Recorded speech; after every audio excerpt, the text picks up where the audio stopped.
స్వచ్ఛమైన నాణ్యమైన గౌదర్పార్ పూజా ఉత్పత్తులు www.gaudarpar.com ద్వారా ఆన్లైన్ లో ఆర్డర్ చేయండి. మీ ఇంటిని దేవాలయంగా మార్చుకోండి. అమ్మా నమస్తే. నమస్తే అమ్మా. అమ్మ శ్రావణ శుక్రవారం ఉమ్, ఈ రోజు పాటించాల్సిన నియమాలు, పూజా విధానం ఏ విధంగా ఉండాలి? ఉమ్, అలానే ఇదే రోజు మనకి పుత్రద ఏకాదశి కూడా వచ్చింది కదా. ఉమ్. అసలు పుత్రద ఏకాదశి అంటే ఏంటమ్మా? దీనికి ఏమైనా ప్రత్యేకమైన పూజా విధానం ఉంటుందా? పుత్రద ఏకాదశి అంటే అమ్మా శ్రావణ శుద్ధ ఏకాదశిని పుత్రద ఏకాదశి అంటారు. ఆహా. ఆనాడు కృష్ణుణ్ణి గాని విష్ణువుని గాని పూజించి ఉమ్, పాల కుండలో చక్కగా కొత్త కుండ అంతకు ముందు కడిగి జాగ్రత్తగా చేసి దాంట్లో పెరుగు తోడు పెడతారు. ఉహు, ఉమ్. పాలు తోడు పెడతారు పెరుగుకి. మర్నాడు ద్వాదశి నాడు ఎవరైనా ఒక బ్రాహ్మణుడికి దాన్ని దానం ఇస్తారు. ఏంటమ్మా దేనికి సంబంధించింది? దీనివల్ల సంతానం కలుగుతుంది. పుత్రద అంటే పుత్రుని వస్తుంది అని. ఈవిడ మన ఆ, యశోద అలా చేసిందని, అందువల్ల కృష్ణుడు ఆవిడికి లభించాడని చెప్తూ ఉంటారు. అమ్మ ఈ విధానం మనకుందా? అసలు మనం పాటిస్తా ఉంటామా ఇక్కడ? ఇలాంటివి ఏమి మనం మరి అసలు కాలగర్భంలో కలిసిపోయాయమ్మా. ఇప్పుడు ఏమవుతుందంటే పూర్వీకులు చేసేవారా? మీకు తెలుసా? అట్లాగా ఒక్కొక్కళ్ళు ఒక్కొక్కటి చేసేవారు. అందరూ అన్ని ఎక్కడ చేస్తారు? ఆ, ఇప్పుడు ప్రతిరోజు పవిత్రమైంది, ప్రతిరోజు ఏదో ఒకటి ప్రత్యేకంగా చేయడం, దానివల్ల ఒక ప్రయోజనం ఉండడం జరుగుతుంది. ఉమ్, ఇట్లాంటివి ఒక్కొక్కళ్ళు ఒక్కొక్కటి పాటించారు, దానివల్ల వాళ్ళకి ఫలితం వచ్చింది. ఉమ్, ఉమ్. అందరూ అన్నీ పాటించలేం కదా. ఆ లెక్కన చేస్తే అదేమిటి, ఇంట్లో వంటలు మానేసి, పనులు మానేసి, పొలాలకు వెళ్ళి పనులు చేయడం మానేసి, ఉద్యోగాలు మానేసి నిరంతరం పూజలు చేస్తూ కూర్చుంటే అంతే కదా. ఎట్లా కుదురుతుంది? రోజు గడవద్దు. నిత్యం చేసుకునేటటువంటి పూజా విధానం ఒకటి ఉంది. ఆ పూజా విధానం ప్రకారం మనం ఏం చేయాలో అది చేసుకుంటాం. అన్నీ మనకు పైగా శంకరాచార్యులు చాలా చక్కగా సంకల్పం ఇచ్చారు. ధర్మార్థ కామ మోక్ష చతుర్విధ పురుషార్థ సిద్ధ్యర్థం అని చెప్పుకోమన్నారు. ధర్మము, అర్థము, కామము, మోక్షము, ఈ 4 పురుషార్థాలు కావాలి నాకు. ఉమ్, ఈ 4 కోసం నేను ఈ పూజ చేస్తున్నానని చెప్తాను. అందులో అన్నీ ఇంక్లూడెడే. అంతే. ఏదన్నా ఒకటి స్పెషల్గా కావాలనుకో, పండగ నాడు ఒక స్వీట్ ఎక్స్ట్రా చేసుకున్నట్టు ప్రత్యేకంగా ఏదన్నా కావాలంటే ఎప్పుడన్నా చేయడం, కానీ ప్రతిదీ చేయాలంటే ఉమ్, ఇబ్బంది. ఈ పని.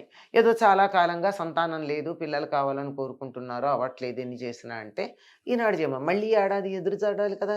ఇది ఒకసారి చేశాక. అవును. ఆ, యశోద లాంటి వాళ్ళు నిత్యం చేసి ఉండొచ్చు. మరి మనమైతే మనమైతే సంవత్సరానికి ఒకసారి, కానీ తప్పనిసరిగా కలుగుతారు అని చెప్తారు. ఆహా, మరి ఉత్తర దేశంలో చేశారేమో యాదవులు వాళ్ళు, మనకి తెలియదు, ఓకే, అయి ఉండొచ్చు. ఓకే. ఆ ఆ ముహూర్తానికి ఆ ఆ విధంగా పూజ చేసి దానం చేస్తే సంతానం కలిగేటటువంటి లక్షణం ఆ సమయానికి ఉందేమో, బహుశా ఉండుండొచ్చు. ఇది పుత్రద ఏకాదశికి అవును. సంబంధించి. ఉమ్. మరి శ్రావణ శుక్రవారం మనకి వరలక్ష్మి వ్రతం అయిందమ్మా. ఉమ్. ఆ రోజు యొక్క విధానం, ఆ రోజు యొక్క శ్రావణ విశిష్టత. మాసంలో పూర్ణిమకు ముందు వచ్చే శుక్రవారం చేస్తామమ్మా వరలక్ష్మి వ్రతం. ఉమ్, 4 వారాలు వస్తాయి కదా. ఈ 4 వారాల్లోనూ పూర్ణిమకు ముందున్న దానికే ప్రాధాన్యం. అందుకని ఇప్పుడు పూర్ణిమ రాబోతోంది కనుక తర్వాత దానికన్నా ముందున్నటువంటి దీన్ని మనం శ్రావణ శుక్రవారంగా వరలక్ష్మి వ్రతం చేసుకుంటాం. ఈరోజు లక్ష్మీదేవికి చాలా ప్రీతిపాత్రమైనటువంటి రోజు అని చెప్తారు. ఉమ్, అంటే శ్రావణ మాసం అంతా వెంకటేశ్వర స్వామికి సంబంధించింది కదమ్మా. అవును. శ్రవణం అంటే శ్రవణ నక్షత్రం, వెంకటేశ్వర స్వామి జన్మ నక్షత్రం శ్రవణ నక్షత్రం. ఉమ్, అంచేత శ్రావణం వెంకటేశ్వరుడికి ప్రీతి, భర్తకి ప్రీతి అయినటువంటిది భార్యకి ఇష్టం అవడం సహజం. ఆ, ఆదర్శప్రాయమైన కుటుంబంలో అదే. ఆదర్శ దంపతులకి కనుక ఆవిడకి ఇష్టం గనక అందులో శుక్రవారం ఆవిడ మ్, లక్ష్మీదేవి గనక ఆవిడకి శుక్రవారం ఎలాగూ భోగాలకి, భాగ్యాలకి, ఐశ్వర్యానికి శుక్రుడు ప్రతినిధి కనుక ఆనాడు ఆవిడకి ఇష్టమైనటువంటి రోజు కనుక ఆనాడు లక్ష్మీదేవిని పూజించినట్టయితే ఎక్కువ ఫలితం ఉంటుంది అని చెప్తారనమాట. ఉమ్, దీనికి సంబంధించి అక్కడో మగధ దేశంలో కుండిన్ నగరంలో ఒక ఆవిడికి వరలక్ష్మీదేవి తానే కనిపించి తన పూజ చేసుకోమందని చెప్పే కథ కూడా మనకుంది. ఉమ్, అందులో స్పెసిఫిక్గా దేశం పేరు, నగరం పేరు, పూజ చేసిన అమ్మాయి పేరు 3 ఉన్నాయి. ఆవిడ పేరు చారుమతి. చారుమతి. చారుమతి అంటే మంచి మనసు కలది. ఉమ్, ఎవరికి మంచి మనసు ఉంటుందో వాళ్ళకి లక్ష్మీదేవి అనుగ్రహం ఉంటుంది అని అర్థం. అది అది ఆ. ఉమ్. మరి మనం ఎలాంటి విధి విధానం పాటించాలమ్మా ఆ రోజు? ఆ రోజు ఆ వ్రతంలోనే ఆ అమ్మవారు చెప్పినట్టుగా ఆవిడ మర్నాడు పూజ చేస్తూ, అమ్మవారు చెప్పిన దాన్ని ఈవిడ కొంచెం ఎక్స్టెండ్ చేసిందమ్మా. ఉహు, ఆవిడ నువ్వు పూజ చేసుకో అంటే ఊళ్ళో వాళ్ళందరినీ పిలిచింది. అంటే తనకు వచ్చేటటువంటి మేలు 10 మంది కూడా పొందాలనే బుద్ధి, అదే చారుమతికున్న లక్షణం. పేరు యొక్క లక్షణం. పేరు లక్షణం అది.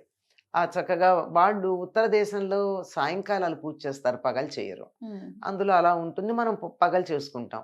చక్కగా ఇంట్లో ఈశాన్య ప్రదేశం ఏదైతే ఉందో అక్కడ ఆ రోజుల్లో ఆవు పేడ తొలికేవారు. ఈ రోజుల్లో మనం శుభ్రం చేసుకుంటాం. ఓకే. శుభ్రం చేసుకుని చక్కన ఒక పీట వేసి దాని మీద ఆ పసుపు కుంకాలు పెట్టి ముగ్గులు వేసి, ఉమ్, రంగురంగుల ముగ్గులు వేసి, దాని మీద పంచపల్లవాలు ఉన్నటువంటి ఒక కలశం పెట్టి అందులో కొబ్బరికాయ పెట్టి అమ్మవారిని ఆవాహన చేసి పూజ చేయమన్నారు. ఉమ్, ఇక్కడ ఇందులోనూ బంగారపు విగ్రహాలు పెట్టండి, వెండి కుందులు పెట్టండి, ఇట్లాంటివి ఏం లేవు. ఉమ్, చక్కగా అమ్మవారిని ఆ కొబ్బరికాయలో ఆవాహన చేసింది పూర్ణ ఫలం అది. ఉమ్, అందులో ఆవాహన చేసి ముందెలాగూ మనం వినాయకుడినిను గౌరీ. గౌరీదేవిని ముందర పెట్టుకుని పూజ చేసుకున్నది. లక్ష్మి అవ్వచ్చు, గౌరీ అవ్వచ్చు, ఏ అమ్మవారైనా అదే ఆ పసుపు ముద్ద ఉమ్, అలా పెట్టి పూజ చేసుకోవాలని చెప్పారు. ఈ పూజకి విధానం కూడా అందులోనే ఉంది. లక్ష్మీదేవిని ఆవాహన చేయడం, షోడశోపచార పూజ చేయడం లక్ష్మికి సంబంధించింది. చేసిన తర్వాత దీనివల్ల మాకు ఫలితం లభిస్తుంది అని నమ్మకం కలగడానికి ఈ చారుమతి కథ చెప్పుకుంటాం. ఓకే అమ్మా. చారుమతి కథ చెప్పుకుని ఊరుకుంటే సరిపోదమ్మా. ఉమ్, చారుమతి గురించి ఎందుకు లక్ష్మీదేవి కనపడిందో అందులో చారుమతికి చెప్తారు. ఉమ్, ఆ కుండిన నగరంలో చారుమతి అనేటటువంటి ఒక బీద బ్రాహ్మణుడి భార్య ఉంది, ఇల్లాలుంది, బీదవాళ్ళు వాళ్ళు. ఉమ్, కానీ ఆవిడ ఎప్పుడూ శుచిగా ఉంచేది ఇంటిని, ఉమ్, ఉన్నదాంతో తృప్తి పడేది, హితముగా మితముగా మాట్లాడేది. అది ముఖ్యం. హితంగా మితంగా. మితంగా ఎక్కువ గయ్యాళి కాక అనే పదం కూడా వాడతాడు. ఇన్ని ఈ లక్షణాలుండి అత్తమామలకి ప్రేమతో సేవ చేసింది, మొక్కుబడిగా కాదు. ఉమ్, ఉమ్, భర్తని దైవంగా చూసుకుంది. అమ్మ ఈ మాట మాకు అభ్యంతరం అంటారు. భర్త దైవంగా చూసుకోదగిన మంచి గుణాలు కలిగిన వాడు, లేకపోతే చెప్పేవాడుగా. అదే కదా. ఉమ్, అర్హత ఉంది. ఉమ్, అట్లా ఉన్నందువల్ల ఎప్పుడూ ముఖాన చిరునవ్వు మాయకుండా సంతోషంగా ఉండేది. లక్ష్మీదేవి ఎక్కడుంటుందంటే సంతుష్టి ఉన్న చోట ఉంటుంది ఆవిడ. తుష్టి అయిన మహా, పుష్టి అయిన మహా అని అమ్మవారి నామాలు చెప్పేటప్పుడు తుష్టి అని చెప్తాం. ఉమ్, తృప్తి ఉండాలి ఆవిడకి. తృప్తిగా ఉన్నప్పుడు మా తృప్తి ఉన్న చోటే లక్ష్మి ఉంటుంది. కనుక ఆవిడ కల్లో కనిపించి పూజ చేసుకోమని చెప్పింది. ఆవిడ ఎంత మంచిదంటే, ఇంత నాకే అమ్మవారు కనిపించింది, నేనే గొప్ప అని అహంకారం అనుకోకుండా? పోకుండా ఇలా వచ్చిందండి అని చెప్పింది ఇంట్లో పెద్దవాళ్ళకి. ఆ, చెప్తే మంచిదమ్మా పూజ చేసుకోమని చెప్పారు. వాళ్ళ అనుమతి తీసుకుని చేసింది. కుటుంబ సభ్యుల అనుమతి కావాలి. ఇవన్నీ వ్యాలిడ్ పాయింట్స్ మా. Valid points. మరి ఆ, కుటుంబ సభ్యుల అనుమతి లేకుండా నేను పూజ చేసుకుంటా, మీ చావు మీరు చావండి అంటే అమ్మవారు అనుగ్రహించదు. ఉమ్, అయ్యింది. ఊళ్ళో వాళ్ళందరినీ పిలిచింది. ఆవిడ చెప్పలేదు, కానీ 4 వర్ణాల వారిని పిలిచింది. అమ్మవారి పూజ చేసుకోవడానికి అందరికీ అధికారం ఉంది అనేటటువంటి ఒక అద్భుతమైన విషయం ఉంది ఇందులో. ఇవి మర్చిపోతాం మన సంప్రదాయం గురించి మాట్లాడేటప్పుడు. వర్ణ వివక్ష ఉంది, అది ఉంది, ఇది ఉంది, ఆడవాళ్ళంతా తక్కువ చేశారు అని మాట్లాడతారు. కానీ ఈ కథ ఒక్కటి చాలదా? మరి ఇందులో చారుమతి మొగుడు గారి పేరు లేదు, ఆ, లేదు, చారుమతి పేరే ఉంది. అంతే కదా. ఈవిడే నాయకత్వం వహించింది కథకి, ఈవిడి పేరుంది. ఆ, ఆయన నాయకుడైతే ఆయన పేరు ఉంటుంది. అంతేగాని ఆడామగా అన్న తేడా పూర్వకాలం ఋషులకు లేదమ్మా, మనకొచ్చింది ఆ మాయరోగం. బాగా చెప్పారు. అలాగే 4 వర్ణాల వారిని పిలిచింది. ఆహా, అందరు కలిసి పూజ చేసుకున్నారు. పూజ చేసుకుంటే నాకేనా బెనిఫిట్, అందరికీ రావాలనుకుంది. ఉమ్, అది చారుమతి యొక్క లక్షణం. ఉమ్, ఇందులో విశేషం ఏమిటంటే, వీళ్ళు వచ్చేటప్పుడు ఎలా వచ్చారో మనకు తెలియదు పూజ చేసుకోవడానికి. పూజ అయ్యేటప్పటికి భర్తలు వచ్చారట తీసుకెళ్ళడానికి భార్యల్ని. ఉహుం, అన్నిటికన్నా గొప్ప ప్రయోజనం అది కాదా? అంతే కదమ్మా, కావాల్సింది అదే కదా. అది పైగా వచ్చేటప్పుడు నడిచొచ్చి ఉండొచ్చు. ఉమ్, ఇప్పుడు వాళ్ళు గుర్రాల మీద, ఏనుగుల మీద, రథాల మీద వచ్చారట. అంటే ఇక్కడ వీళ్ళు పూజ పూజలు యొక్క- చేసేటప్పటికి అక్కడ వాళ్ళకంత ఆ సంపదలు స- వచ్చాయి. ఆ, నా భార్యల వల్ల వచ్చాయని సంతోషంతో వాళ్ళు భార్యలను తీసుకెళ్ళడానికి వచ్చారు. ఇందులో ఎన్ని విషయాలు కథలు ఉన్నాయి. ఉన్నాయి, అంతే కదమ్మా. ఎన్ని అంశాలు మనం నేర్చుకోవాలి. ఆడవాళ్ళని తక్కువ చేయలేదు, ఆడవాళ్ళకి ప్రాధాన్యం ఉంది, వర్ణ వివక్ష లేదు పూజల దగ్గర. అమ్మవారు అనుగ్రహించాలంటే ఇవన్నీ నియమాలు ఈ పాటించాలి. నియమాలన్నీ పాటించాలి. గయ్యాళితనం ఉండకూడదు, ఉన్నదాంతో తృప్తి పడాలి. అప్పుడే అమ్మవారు వస్తుంది.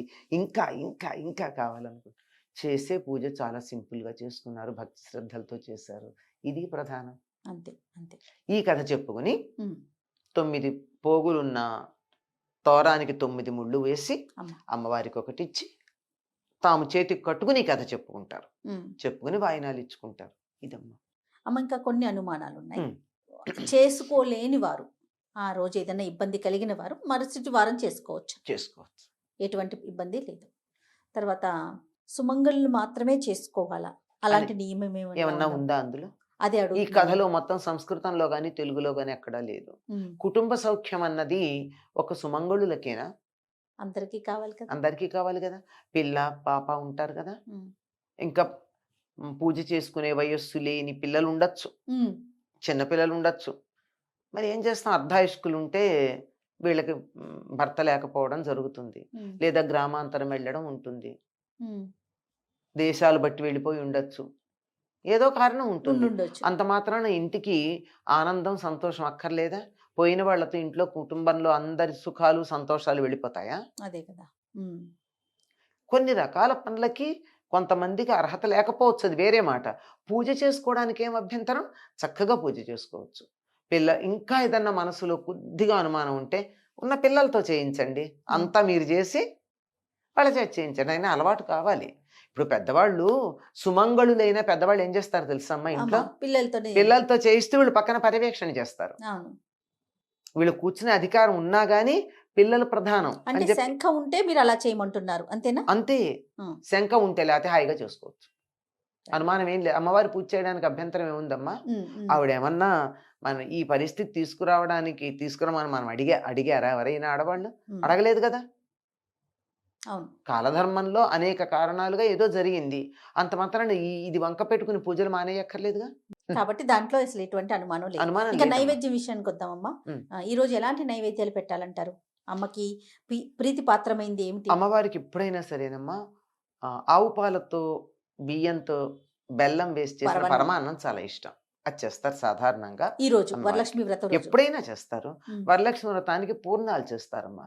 ఎందుకంటే కథ చెప్పి పూజ చేయించినటువంటి పురోహితుడికి వాయనం ఇవ్వడానికి 9 పూర్ణాలు పెట్టమంటారు. ఉమ్, అయితే 9 ముళ్ళు వేసి అన్నీ చేస్తాం కానీ పూర్ణాలు మాత్రం 12, ఎందుకో లెక్క తెలియదు. 12 పూర్ణాలు పెట్టమని చెప్తారు. ఆహాహా. పూర్ణ సంఖ్యకి 12 అని అనుకుంటాను. ఓకే. అలాగే ముత్తైదు కూడా పూర్ణాలే వాయనం ఇస్తారు. ఉమ్. ఏ తర్వాత మీ ఇష్టం. అదే. ప్రధానం ప్రధానమైతే పూర్ణం. పూర్ణము, పులిహార. ఎందుకంటే హరిద్రాన్నం కూడా శుచి ఉంటుంది. అవును. ఆవు పాలతో చేసిన పరమాన్నం ఇంతే. ఇవేమీ చేయలేని పరిస్థితి కూడా ఉంటుంది ఒక్కోసారి. ఉమ్, అవును. చేయలేరు కదా. ఒక్కోసారి అనేక కారణాలుగా చేయలేకపోవచ్చు. అమ్మా. ఇప్పుడు కారణాలు నేను చెప్పను, అనేక కారణాలు ఉంటాయి. ఉమ్, అసలు ప్రధానంగా ఉండవలసినది పానకం, వడపప్పు, సలిమిడి, కడుపు చలవ, ఉహుం, అరటిపండు, కొబ్బరికాయ. ఇవైతే అభ్యంతరం లేదు. తర్వాత మీకు ఓపాన శక్తి, పరమాన్నం చేస్తారా, పూర్ణాలు చేస్తారా, ఇవి. ఒకవేళ పూర్ణాలు చేయలేదు, మేము వాయనం ఎలా ఇస్తాం? ఈ చలిమిడి ఉందే, ఉమ్, ఈ చలిమిడే గుండ్రగా ఉండ్రాలుగా చేసి వాటిని ఇచ్చేస్తారు ఉహుం, పూర్ణాలకు బదులు. ఉహుం. మీరు చూడండి, తాంబూలం తీసుకోవడానికి వెడితే శనగల్లో తమలపాకు, దాంట్లో పక్కన ఒక చలిమిడి ఉంటాయి. అవును. ఎందుకంటే పూర్ణం పూర్ణం చేయండి. ఇచ్చినట్టు అనమాట. ఇంకేమన్నా నియమాలు ఉన్నాయమ్మా? అమ్మ, ఏ మంచి పని చేయబోతూ ఉన్నా ముందు రోజు జాగ్రత్తగా ఉండాలి. ఈ రోజు ఎలాగో ఉంటాం, ఆ, అంటే ఎలాంటి అందుకని ముందు జాగ్రత్త? రోజు కూడా రాత్రి ఈ తినకూడని ఆహారాలు తినకుండా ఆ, ఉండడం మంచిది. ఆహా. అంటే వాటి ప్రభావం మర్నాడు ఉంటుంది. ఇవాళ తినకూడని ఆహారం తింటే దాని ప్రభావం 24 గంటలు అవును. ఉంటుంది కనుక ఆ. తినకూడని ఆహారాలు తినకుండా ఆ ముందు రోజు కూడా సాత్విక ఆహారం తీసుకోవడం, ఆహార ఆ. నియమం అయితే ఉంది. శుచిగా ఉండడం, బ్రహ్మచర్యం పాటించడం, ఓకే. అదొక్కటే నియమం. మిగిలినవన్నీ మా సంతోషం అమ్మా. నమస్తే. నమస్తే అమ్మా.